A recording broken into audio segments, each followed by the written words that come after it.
ఈ దొంగలు ఎలక్షన్ రాగానే మళ్ళీ వస్తున్నారు, మళ్ళీ చేరి మళ్ళీ నాలుగు వాగ్దానాలు చేసి నాలుగు మాయమాటలు చెప్పి మోసం చేసే ప్రయత్నం చేస్తున్నారు. మార్పు అనేది వరంగల్ జిల్లాలో మొదలైంది. మార్పు 4 నెలల్లో మీరందరూ చూసిండ్రు. మేము గర్వంగా ఇయ్యాలా ఓటు అడిగే హక్కు మాకు మాత్రమే ఉన్నది. ఈ 4 నెలల్లో మేము గెలిపించడానికి చేసి చూపించినాం. కాబట్టి మీ ద్వారా కాంగ్రెస్ పార్టీకి కడియం కావ్య గారికి, తీర్మాల్ మన్నన్న గారికి ఓటేసి ఆశీర్వదించి అభివృద్ధిని మరింత ముందుకు తీసుకోవాలని చెప్పి మీ ద్వారా కోరుతున్నాం. ఇప్పుడు తీర్మాల్ మన్నన్న గారు కూడా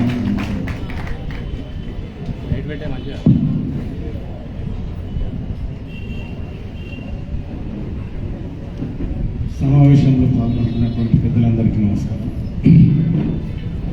ఇవాళ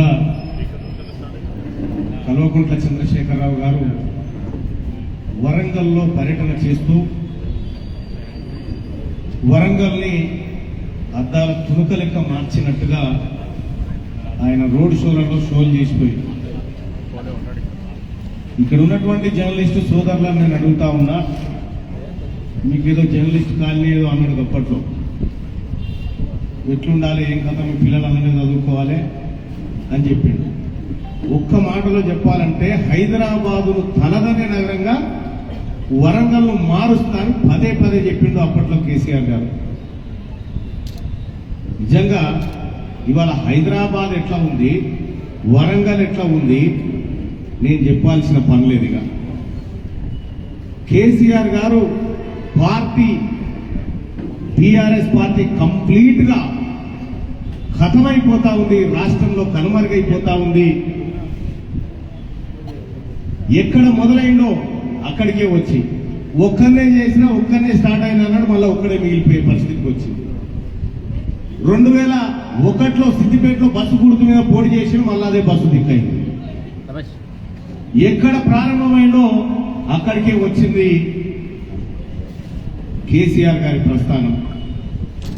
వరంగల్కు ఇవాళ 912 కుట్లు తెలంగాణ ఉద్యమంలో కలెక్టరేట్ ముట్టడిలో జరిగినటువంటి పోరాటంలో 912 కుట్లు పడ్డటువంటి ఆ బిడ్డ వచ్చి ఇప్పుడు కాంగ్రెస్ పార్టీలో చేరిండు.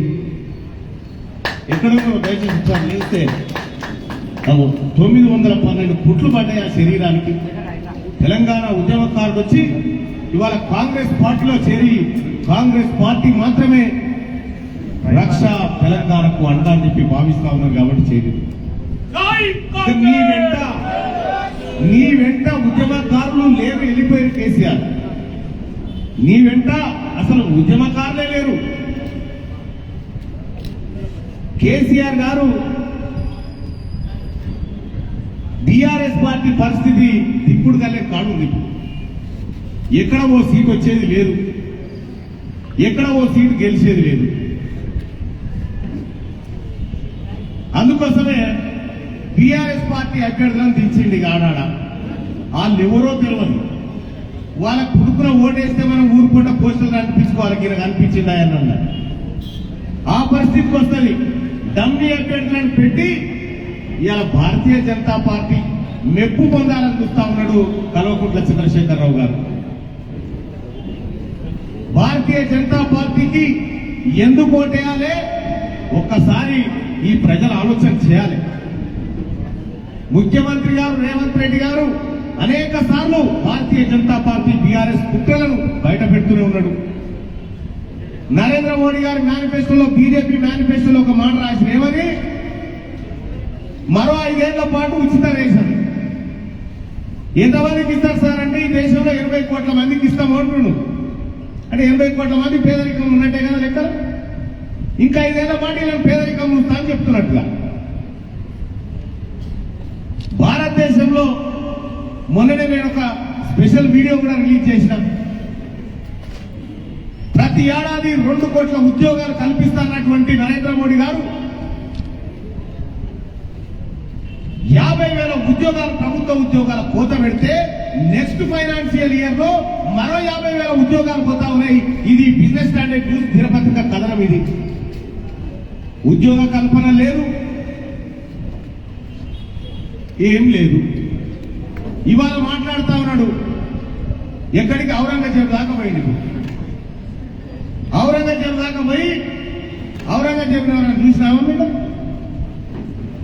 ఇందిరాగాంధీని చూసిన వాళ్ళు ఉన్నారు, నెహ్రూని చూసిన వాళ్ళు ఉన్నారు, రాజీవ్ గాంధీని చూసిన వాళ్ళు ఉన్నారు. ఔరంగజేబు అక్కడి నుంచి ఇంకా వెనక కాలానికి పోతుంది. ఇక్కడ ఉన్నటువంటి భారతీయ జనతా పార్టీ అభ్యర్థి అదే టీఆర్ఎస్ ప్రభుత్వం బీఆర్ఎస్ ప్రభుత్వం తీర్మానం వల్ల మీద 70 కేసులు పెడితే ఈ వర్ధన్నపేటలో ఆరు రమేష్ భూ కబ్జాలకు వ్యతిరేకంగా పోరాటం చేసినందుకు అందులో 4 ఉన్నాయి. ఈ భూ కబ్జాలన్నీ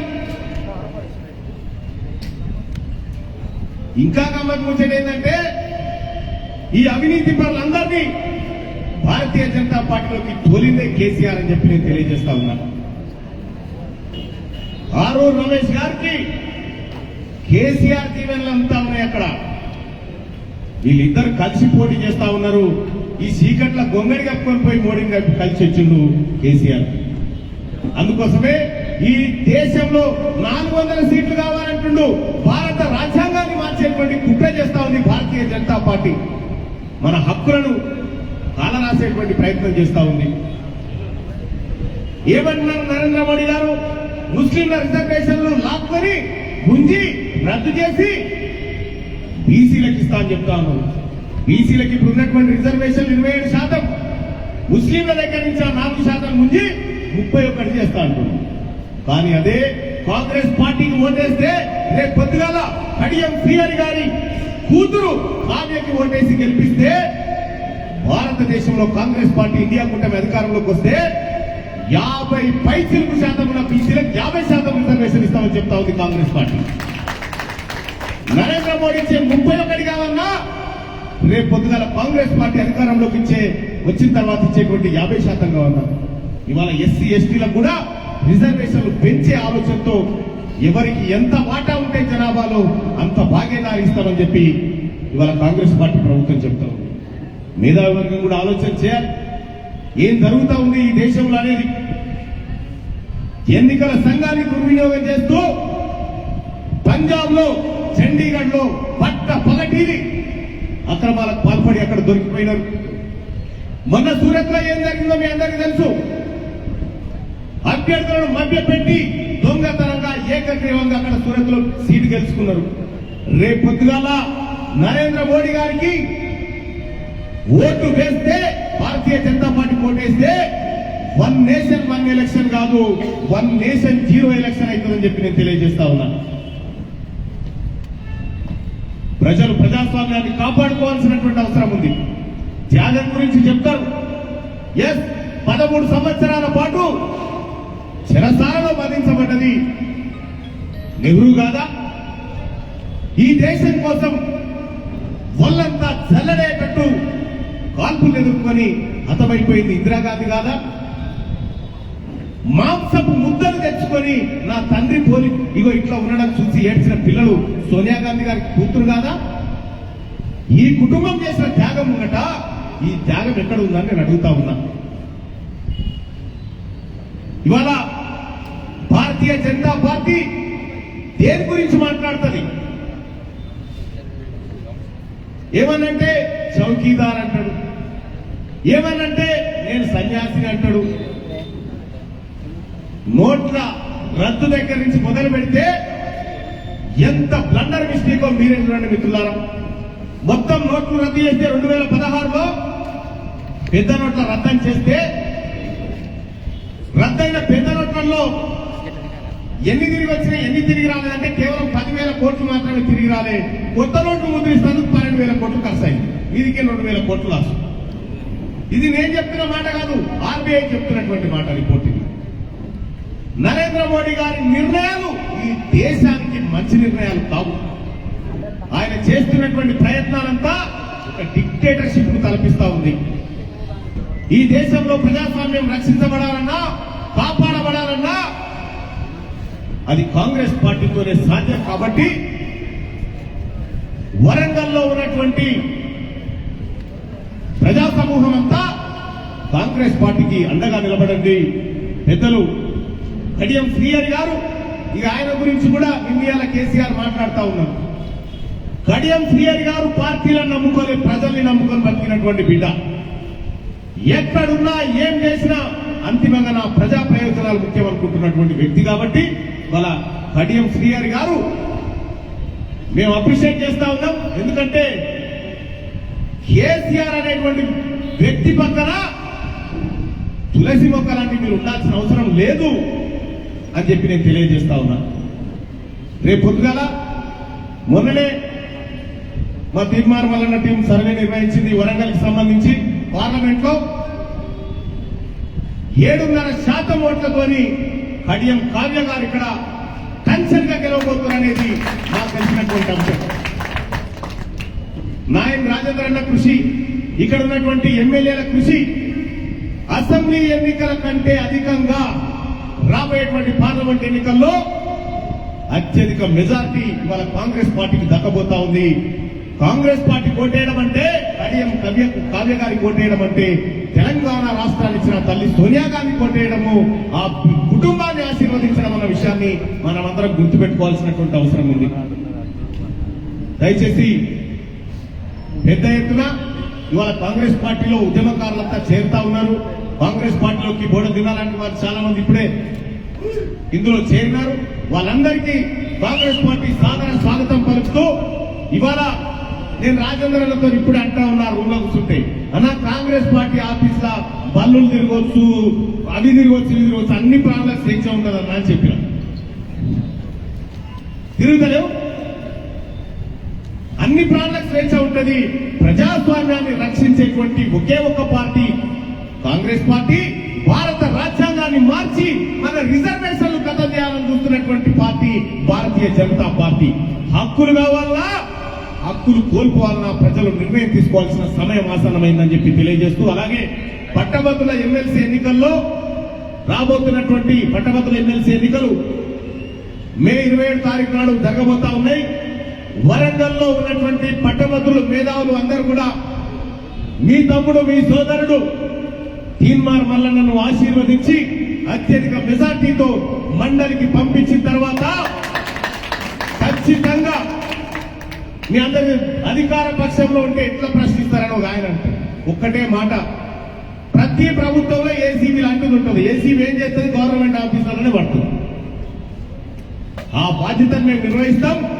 ఖచ్చితంగా తెలంగాణ రాష్ట్రాన్ని గొప్ప రాష్ట్రంగా మలుచుకొని కడియం కావ్య గారి నాయకత్వంలో, ఇక్కడ ఉన్నటువంటి మంత్రులందరి నాయకత్వంలో, పెద్దలు శ్రీహరి గారి ఆశీర్వచనంతో వరంగల్ పట్టణాన్ని గొప్ప పట్టణంగా తీర్చిదిద్దుకుంటామని చెప్పి తెలియజేస్తూ మీ అందరికి హామీ ఇస్తూ, రాబోయేటువంటి పట్టభద్రుల ఎమ్మెల్సీ ఎన్నికతో పాటు పార్లమెంట్ ఎన్నికలను కూడా ప్రతి కార్యకర్త, ప్రతి కాంగ్రెస్ పార్టీ కార్యకర్త శ్రమించి అత్యధిక మెజార్టీతో వరంగల్ పట్టణానికి కాంగ్రెస్ పార్టీ ఉన్నటువంటి బంధాన్ని మరోసారి తెలియజేయాల్సినటువంటి అవసరం ఉందని తెలియజేస్తూ సెలవు తీసుకుంటాం.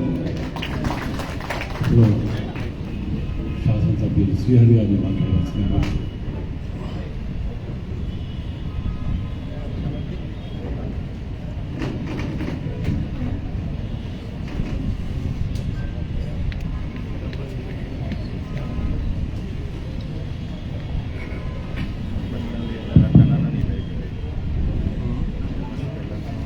సోదరులు, హన్మకొండ జిల్లా కాంగ్రెస్ పార్టీ అధ్యక్షులు, వరంగల్ వెస్ట్ నియోజకవర్గ శాసనసభ్యులు నాయని రాజేందర్ రెడ్డి గారు, ప్రజల భావాలను, ప్రజల ఆకాంక్షలను ఎప్పటికప్పుడు ప్రజలకు చేరవేస్తూ ఒక చైతన్యాన్ని సమాజంలో కల్పిస్తూ ఈరోజు Warangal, Khammam, Nalgonda graduates constituency Congress party అభ్యర్థిగా మీ ముందుకు వచ్చిన సోదరులు తీన్మార్ మల్లన్న గారు, ఎలియాస్ నవీన్ గారు, ఈనాడు కాంగ్రెస్ పార్టీలో చేరి కాంగ్రెస్ పార్టీని బలోపేతం చేయాలనే ఆలోచనతో ముందుకు వచ్చిన తమ్ముడు బోడా నిన్న గారు, వేదిక పైన ఉన్న మా పార్టీ నాయకులందరికీ, ఈరోజు కొత్తగా పార్టీలో చేరిన వారికి, మీడియా మిత్రులకు అందరికీ పేరు పేరున నా హృదయపూర్వక నమస్కారాలు తెలియజేస్తున్నాను. ముందుగా నిన్న కాకతీయ యూనివర్సిటీలో ఒక సంఘటన జరిగింది.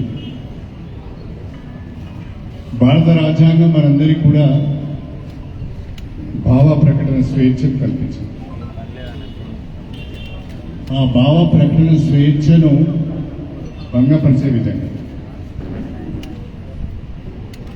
ప్రజలకు రాజ్యాంగం ఇచ్చిన హక్కులను కలరాసే విధంగా మరి నిన్నటి సమావేశం పైన కొంతమంది దాడి చేయడం, దాన్ని అడ్డుకునే ప్రయత్నం చేయడం చూస్తూ ఉంటే రాబోయే రోజులు ఎంత భయంకరంగా ఉంటాయో ఒకసారి ఆలోచించుకోవాల్సిందిగా నేను ప్రజాస్వామ్య వాదులను మేధావులను కోరుతున్నాను. ఇప్పటికే రాజ్యాంగ వ్యవస్థలను, పాలనా వ్యవస్థలను అన్నింటినీ కూడా గుప్పిట్లో పెట్టుకుని ఒక నిరంకుశ పాలన ఈ దేశంలో కొనసాగుతున్నది. దానికి నరేంద్ర మోడీ గారు నాయకత్వం వహిస్తున్నారు. ఆ నరేంద్ర మోడీ గారి నాయకత్వాన్ని మూడోసారి మళ్ళీ కావాలని ప్రచారంలో పెడుతున్నారు. బీజేపీ దూకుడును అడ్డుకోవాలి అంటే, నరేంద్ర మోడీ నిరంకుశ పాలనకు అంతం పలకాలి అంటే అది ఒక్క సోనియా గాంధీ నాయకత్వంలోని కాంగ్రెస్ పార్టీతోనే సాధ్యం అవుతుందని చెప్పి కూడా నేను ఈ సందర్భంగా సవినయంగా తెలియజేసుకుంటాను. అందుకే నిన్న జరిగిన సంఘటనను నేను తీవ్రంగా కాంగ్రెస్ పార్టీ పరంగా మేమందరం కూడా ఆ సంఘటనను తీవ్రంగా ఖండిస్తున్నాం. అధికారులు అలాంటి సంఘటనలు జరగకుండా జాగ్రత్తలు తీసుకోవాల్సిన అవసరం ఉందని చెప్పి తెలియజేసుకుంటున్నాం. ఇక నిన్నటి రోజున మాజీ ముఖ్యమంత్రి బీఆర్ఎస్ అధ్యక్షులు శ్రీ కల్వకుంట్ల చంద్రశేఖరరావు గారు వరంగల్ చౌరస్తాలో, ఆ ఇరుకు చౌరస్తాలో ఒక రోడ్ షో పెట్టారు. ఆ రోడ్ షోకు ఒక 6,000-7,000 మంది 8,000 మంది వచ్చినట్టున్నారు. జిల్లా వ్యాప్తంగా తరలించారు అన్ని నియోజకవర్గాల నుంచి. దానికే రెచ్చిపోయి మాట్లాడుతున్నారు. కడియం శ్రీహరిని టార్గెట్గా చేసి చంద్రశేఖరరావు గారు మాట్లాడుతున్నారు. కడియం శ్రీహరి మోసగాడు అని చెప్తున్నారు. తెలంగాణ ప్రజలను మోసం చేసింది కేసీఆర్. అసలు మోసగాడు కేసీఆర్. ప్రజలు ఆశీర్వదించి అధికారం ఇస్తే 10 ఏళ్ళు ముఖ్యమంత్రిగా ఉండి తెలంగాణ వనరులను దోచుకున్నది కేసీఆర్ కుటుంబం. కేసీఆర్ కుటుంబానికి సంబంధించిన ప్రతి ఒక్కరిపైన ఈరోజు అవినీతి ఆరోపణలు ఉన్నాయి, భూ కబ్జాలకు సంబంధించిన కేసులు ఉన్నాయి, ఫోన్ ట్యాపింగ్కి సంబంధించిన ఆరోపణలు. ప్రజాస్వామ్యబద్ధంగా నడపవలసిన ప్రభుత్వాన్ని గుప్పిట్లో పెట్టుకొని మొత్తం అధికారాన్ని కేంద్రీకృతం చేసి ఎవరికి ఏ రకమైన భాగస్వామ్యం లేకుండా ఒంటెత్తు పోగొడులతో తెలంగాణను ఆగం పట్టించింది కేసీఆర్. వరంగల్ జిల్లాను 6 ముక్కలు చేసింది కేసీఆర్. ఏ ముఖం పెట్టుకొని వరంగల్కి వచ్చాము? మా కాకతీయులు మాకు ఇచ్చిన వారసత్వ సంపదను ముక్కలు ముక్కలు చేసినాము. మేము గొప్పగా కాకతీయుల వారసులమని చెప్పుకునేది, మేము గొప్పగా మాది ఓరుగల్లు అని చెప్పుకునేది, పోరుగల్లు అని చెప్పుకునేది. ఇవాళ ఏ జిల్లా అని చెప్పుకోవాలో అర్థం కావడం లేదు. నేను పుట్టింది ప్రస్తుతం ఉన్న వరంగల్ జిల్లాలో,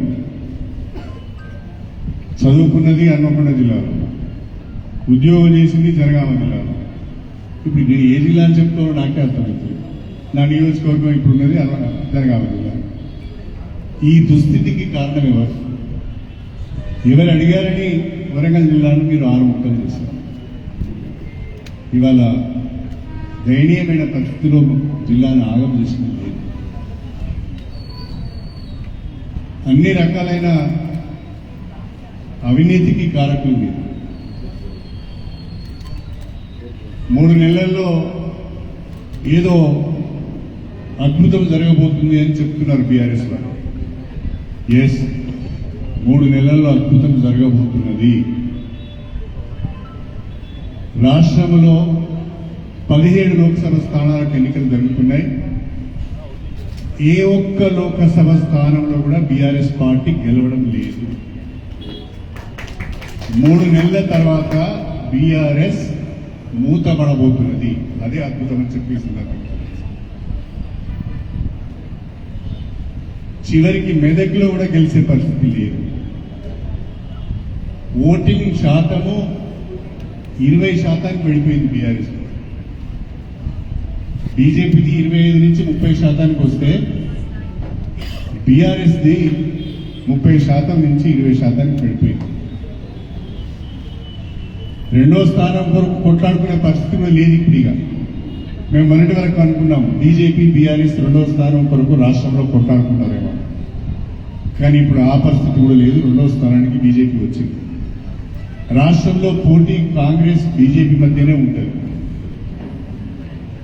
బీఆర్ఎస్ చాలా చోట్లలో 3వ స్థానం, కొన్ని చోట్లలో డిపాజిట్లు వస్తుందో రాదో అనుమానంగా ఉంది.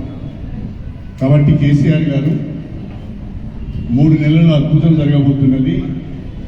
మీ పార్టీ కనుమరుగయ్యే ప్రమాదం ఉన్నది. దాన్ని కాపాడుకునే ప్రయత్నం చేయండి. నా పైన విమర్శలు చేయడం మానుకొని, వ్యక్తిగత విమర్శలు చేయడం మానుకొని పార్టీని కాపాడుకునే ప్రయత్నం చేయండి. ప్రజలకు ఏం చేస్తారో చెప్పండి. నిన్న కవిత గారి పైన బీజేపీ వాళ్ళు కావాలని కేసు పెట్టారని చెప్తున్నారు.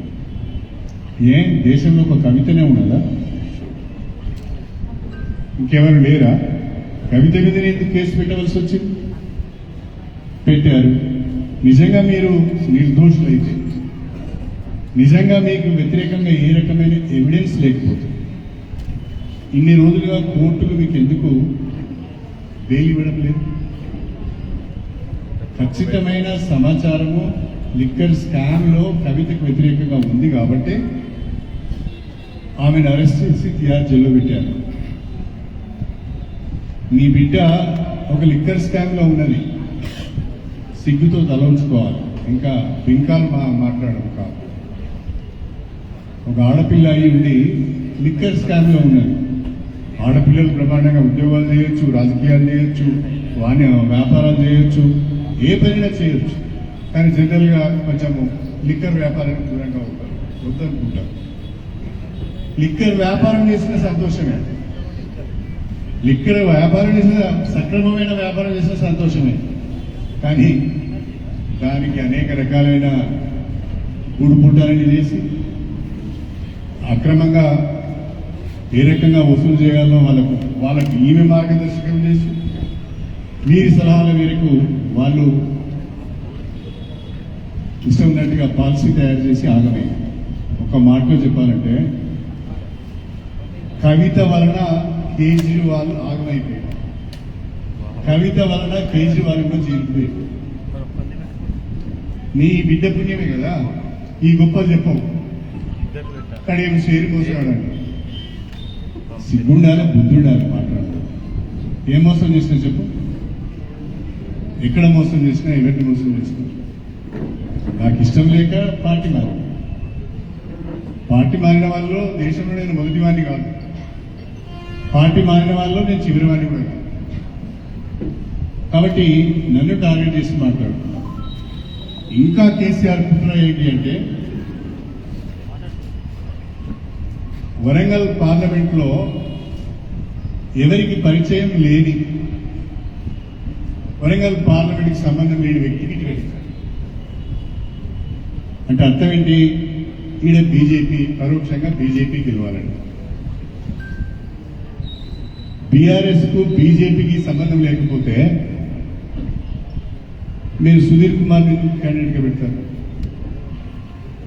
మేము అనుకున్నాం ఇక మా రాజయ్య గారు నన్ను తిట్టడానికి, ప్రత్యేకంగా నన్ను తిట్టడానికి జీతానికి పిలుచుకున్నారు. పాపం అమాయకుడు డ్యాన్సులు చేస్తాడు, పాటలు పాడతాడు, డప్పులు కొడతాడు, తొడలు కొడతాడు. అంత సీనియర్ వ్యక్తి ఇట్లాంటివి చేయవచ్చా లేదని కూడా ఆలోచన లేకుండా చాలా చాలా గలీజ్గా మాట్లాడుతున్నారు. ఆయన పర్వాలేదు, కానీ కనీసం రాజయ్యకు వరంగల్ బీఆర్ఎస్ టికెట్ ఇస్తే కొంత బాగుండేది. రాజయ్యకు నాకు పడకపోయినా ఆ బీఆర్ఎస్ పార్టీకి 10 ఓట్లు పడాలి అంటే రాజయ్య గారికి టికెట్ ఇచ్చినా బాగుంది. రాజయ్య గారికి టికెట్ ఇవ్వకపోగా బీఆర్ఎస్ టికెట్ ఫైనలైజ్ చేసే రోజున పామౌలు కూడా రానియలేదు. ఈ మొక్కలు చూపించొద్దు నాకు అని చెప్పి టికెట్ డిక్లేర్ అయిన తర్వాత వేరే వాళ్ళు పట్టుకొని పోయి ఈయన ఉండాలి, ఈయన ఉంటే కడియం శ్రీయర్కి వ్యతిరేకంగా బాగా మాట్లాడతాడు, మనకు ఉపయోగపడతాడని చెప్పి కొంతమంది తీసుకొని పోతే ఈయన కూడా పోయి బతిలాడి ఆ పార్టీలో చేర్చుకున్నాడు బాగానే. కానీ నువ్వు రాజయ్య గారి మీద ప్రేమ ఉంటే, రాజయ్య గారికి గతంలో అన్యాయం జరిగింది అని మీరు అనుకుంటే రాజయ్య గారికి బీఆర్ఎస్ టికెట్ ఎందుకు ఇవ్వలేదు అంటే ఇదంతా మోసపెత్తుడం. ఆయనకు మనసులో ఒకటి ఉంటుంది, బయటకు ఒకటి మాట్లాడతాడు. అది నేను స్వయంగా అనేక సందర్భాల్లో చూశాను. ఎదురుగా నీ అంత గొప్పవాడు లేడని మాట్లాడతాడు, కానీ వీడు వెధవాన్ని మనం బయటకు వెళ్ళగానే మాట్లాడతాం. తెలంగాణలో అన్ని రకాలుగా ఆగం చేసి వరంగల్ను ప్రత్యేకంగా ముక్కశిక్కలు చేసి ఇవాళ ఏదో సానుభూతి ప్రకటించడానికి వచ్చాడు. వరంగల్ పట్టణాన్ని ఏం అభివృద్ధి చేశారు మీరు? ఎన్నిసార్లు మొత్తుకున్నా నేను కనీసంగా మాస్టర్ ప్లాన్ అప్రూవ్ చేయండి అని చెప్పి 10 సార్లు పోయి బతిలాడినా. ఎందుకంటే ఒక సిటీకి మాస్టర్ ప్లాన్ అనేది లేకుండా అభివృద్ధి అనేది కష్టం, ల్యాండ్ అభివృద్ధి ఉండదు. ఇప్పుడు ముప్పిడిగా అనేక రకాలైన డెవలప్మెంట్స్ వస్తుంటాయి. కాబట్టి మాస్టర్ ప్లాన్ అప్రూవ్ చేయమని అడిగినాం. 3 ఏళ్ళు దగ్గర పెట్టుకున్నాడు, ఈ రోజు వరకు కూడా మాస్టర్ ప్లాన్ అప్రూవ్ కాలేదు. అంటే వరంగల్ పైన అనుకున్న ప్రేమేంటి? ఒక ఓఆర్ఆర్ లేదు, మొత్తుకొని సచ్చినాం. ఒక అండర్ గ్రౌండ్ డ్రైనేజ్కి ప్రతిపాదన లేవు, మొత్తుకొని సచ్చినాం. ఏనాడు పంపించారు? ఎందుకో కానీ వరంగల్ పైన ఆయనకు ఒక రకమైన కోపం. ఎందుకో కానీ వరంగల్ అంటే ఆయనకు ఒక రకమైన వ్యతిరేకత.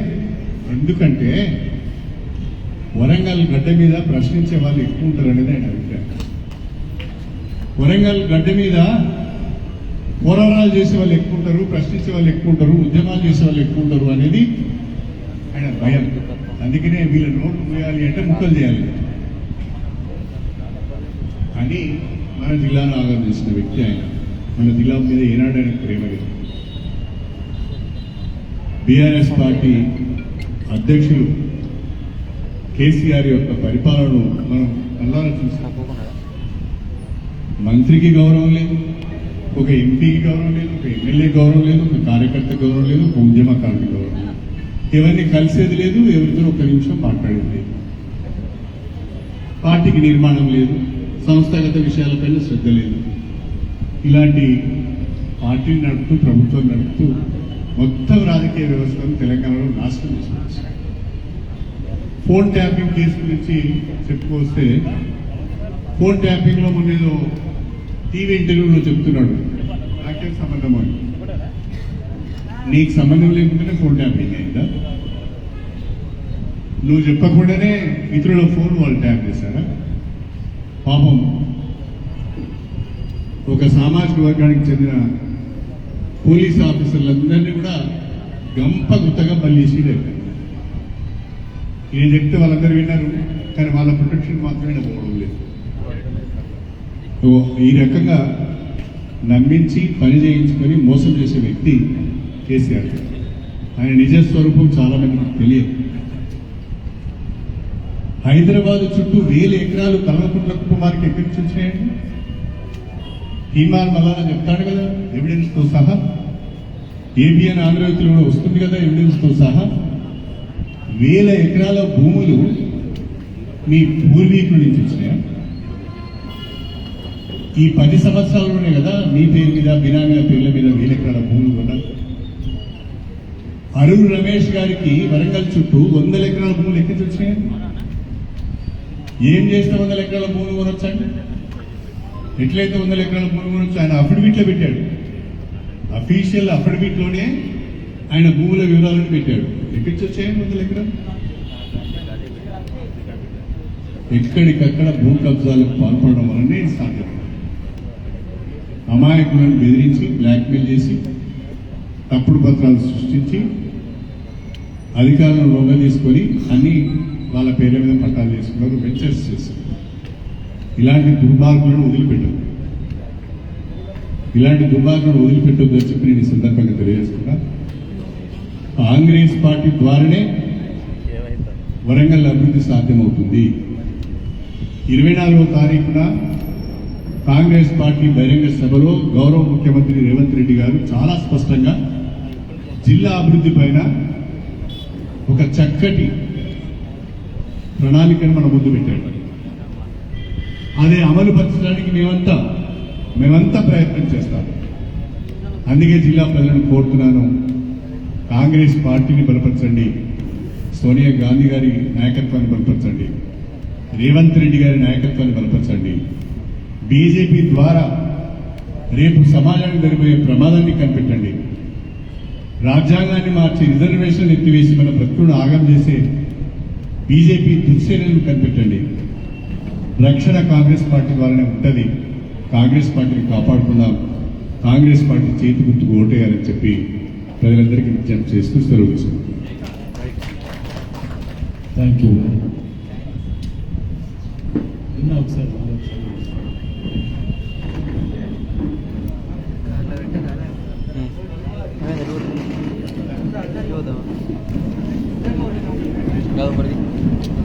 అరే హలో హలో అన్న కొద్దిగా ఎంకెళ్ళి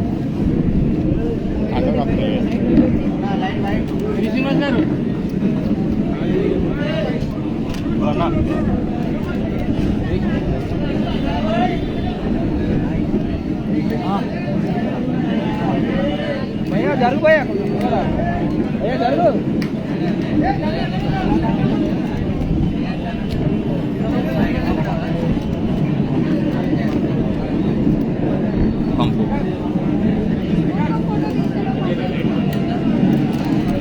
కొన్ని జాయినింగ్స్ ఉన్నాయి. కృష్ణమూర్తి గారు అఖిల భారత యాదవ సంఘం వైస్ ప్రెసిడెంట్, అజ్జు గారు, అలాగే అమ్మ రమేష్ గారు,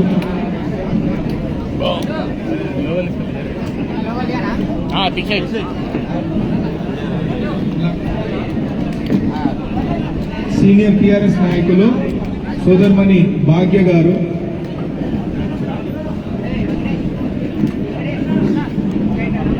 అలాగే కృష్ణమూర్తి గారు యాదవ సంఘం ఉమ్మడి జిల్లా వైస్ ప్రెసిడెంట్, కరిమ గారు, అలాగే రమేష్ అమ్మభగవాన్ రమేష్ గారు,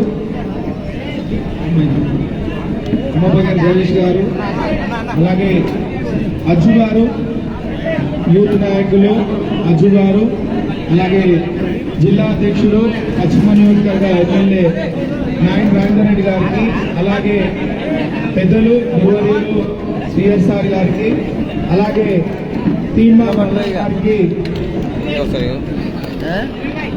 వాళ్ళందరూ కలిసి పెద్ద అభిమానాన్ని దయచేసి కాలనద్దు.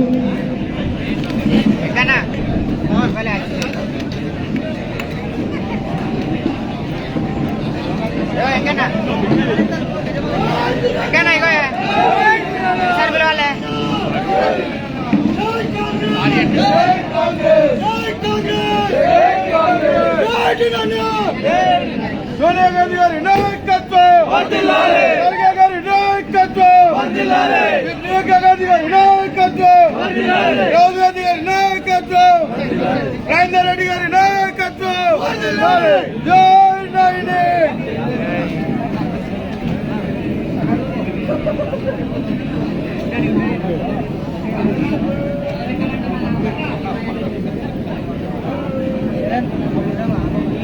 కొంతమందిని మామూలు ఇంకా కొంతమంది పండుగ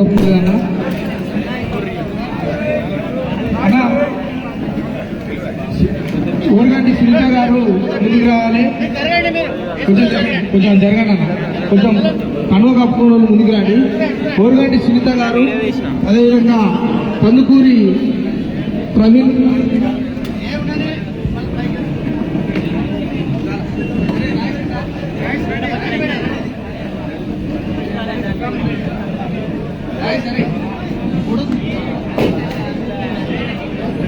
కందుకూరి రాసకట్ల, ఒక్క నిమిషం,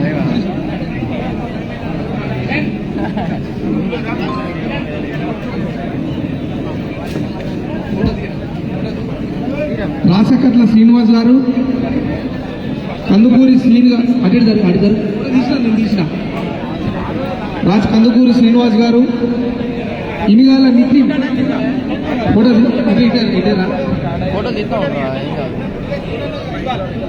ఇది కందుకూరి శ్రీనివాస్ గారు, అటు తిరుగు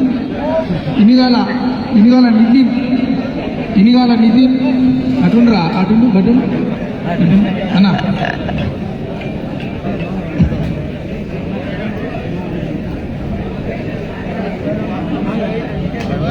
కొంచెం ఎక్కువ జరిగి ఫోటో తీయాలి.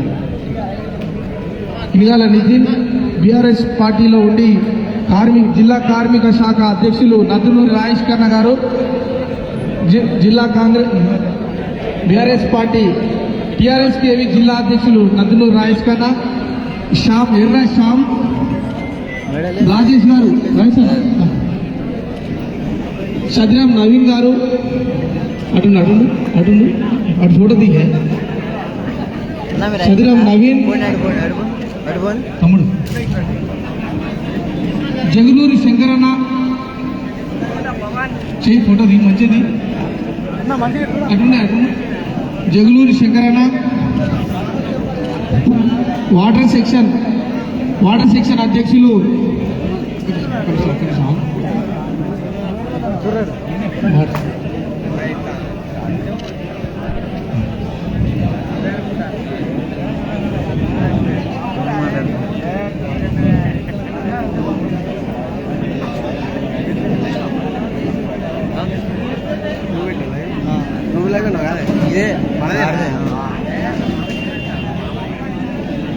వాటర్ సెక్షన్ అధ్యక్షులు పున్నవన్న గారు, లష్కర్ సింగారం డివిజన్ పార్టీ నాయకులు అర్జుడే, సీనియర్ నాయకులు జగులూరి శంకరన్న గారు, అటున్నా జగులూరి శంకర్, బొక్క శ్రవణ్ గారు, తీసుకో ఇది బొక్క శ్రవణ్ గారు,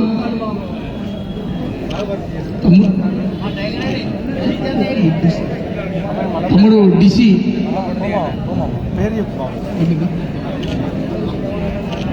ఓకే అడుగు తీతాడు మన అడుగు ఇటు నిలబడు ఫోటో తీస్తారా తమ్ముడు గౌస్ అన్న. ఈరోజు కాంగ్రెస్ పార్టీలోకి మమ్మల్ని అందరినీ అన్న వీణన్న గారి సమక్షంలో ఆహ్వానించినందుకు అన్న రాఘవేంద్రన్న గారికి, పెద్దలందరికీ మా ప్రత్యేకమైన ధన్యవాదాలు తెలియజేస్తూ, పార్లమెంట్ నియోజకవర్గంలో పార్టీకి పనిచేస్తూ గెలుపులో కీలక పాత్ర పోషిస్తామని సభాముఖంగా తెలియజేస్తున్నామన్నా. కాంగ్రెస్. అలాగే మనోహర్ గారు, శ్రీనివారు, అమ్మ భగవాన్ రమేష్ గారు, అలాగే పూసణ మనోహర్, సల్మాన్ భాయ్ గారు కూడా దయచేసి రావాల్సిందిగా కోరుతున్నాము.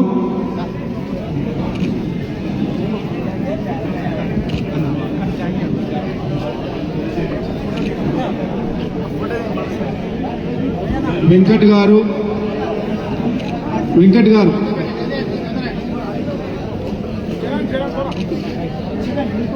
కృష్ణమూర్తి అన్న, అలాగే మాకు సహకరించిన పెద్దమ్మగడ్డ ఇనుముల వసంత్ గారికి ప్రత్యేకమైన కృతజ్ఞతలు తెలుపుతున్నాం. వసంత్ గారు దయచేసి ముందుకు రావాలి. హన్మకొండ రత్నాకర్ గారు ఇట్రండి. హన్మకొండ రత్నాకర్ గారు, వస్కుల ఉదయ్ గారు,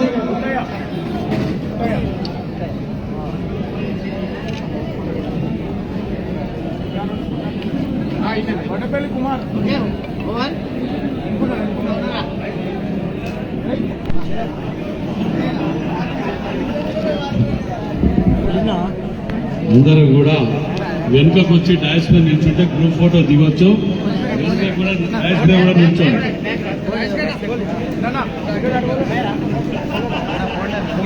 కార్తీక్ అందరినీ వెనుకకు డాష్ మీద కూడా ఇచ్చేయండి.